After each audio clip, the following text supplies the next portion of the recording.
மனைவி மற்றும் மனைவி குடும்பத்தாரால் பாதிக்கப்படக்கூடிய கணவர்களுக்காகவே இந்த பதிவு.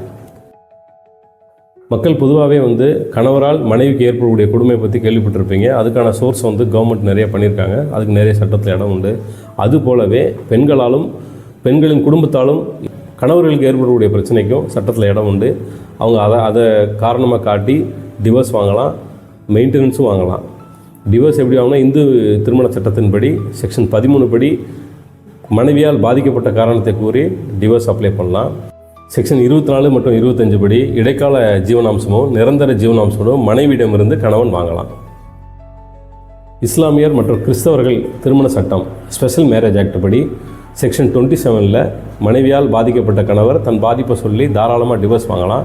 வருமானம் பெற முடியாத கணவராக இருந்தாலோ அல்லது ஊனமுற்றவராக இருந்தாலோ அக்காரணங்களை கூறி மனைவியிடமிருந்து கணவர் ஜீவனாம்சம் பெறலாம்.